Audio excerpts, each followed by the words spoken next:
नमस्कार।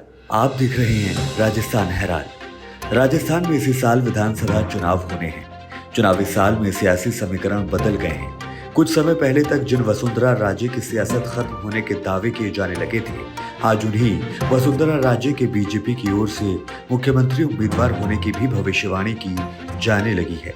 क्यों? साल 2018 के विधानसभा चुनाव में बीजेपी की करारी हार के बाद से वसुंधरा राजे सूबे की सियासत में हाशिए पर थी। चुनावी साल में अब वो फिर से फ्रंट फुट पर नजर आ रही हैं। वसुंधरा सालासर में अपने जन्मदिन पर बड़ी रैली कर अपनी ताकत दिखा चुकी हैं। पार्टी ने भी उन्हें दोबारा तरजीह देना शुरू कर दिया है।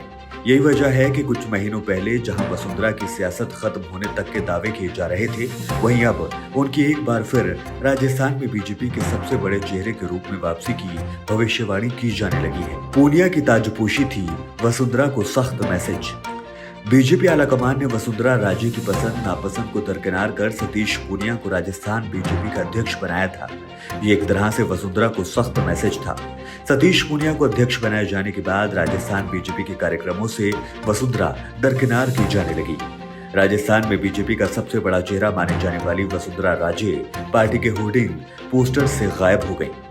कुछ समय पहले केंद्रीय मंत्री गजेंद्र सिंह शेखावत ने कहा कि भारतीय जनता पार्टी संगठन के चेहरे पर विधानसभा चुनाव लड़ेगी। इसके बाद वसुंधरा राजे का पत्ता कटने की अटकलें लगने लगी थी, लेकिन चुनावी साल में वक्त ने पूरी तरह से करवट ले ली है। पहले सतीश पूनिया की छुट्टी हुई और अब बात वसुंधरा के करियर खत्म होने की नहीं, उन्हें बीजेपी का सीएम फेस बनाने की होने लगी है। वसुंधरा राजे को लेकर बीजेपी और शीर्ष नेतृत्व के रुख में आए परिवर्तन के पीछे कर्नाटक चुनावी नतीजों का बड़ा रोल माना जा रहा है। कर्नाटक में बीजेपी की हार के पीछे हर चुनाव में पीएम मोदी के चेहरे पर दाव लगाने की रणनीति और मजबूत स्थानीय चेहरे येदियुरप्पा को दरकिनार किए जाने को भी बड़ी वजह बताया गया। माना जा रहा है कि बीजेपी राजस्थान में वसुंधरा राजे को दरकिनार कर कर्नाटक वाली गलती नहीं दोहराना चाहती। राजस्थान में वसुंधरा राजे क्यों हैं बीजेपी की मजबूरी? उधर वसुंधरा राजे के सुर भी बदल गए हैं। वसुंधरा राजे ने झारखंड में पीएम मोदी के नेतृत्व वाली सरकार के 9 साल पूरे होने पर जनसभा को संबोधित किया।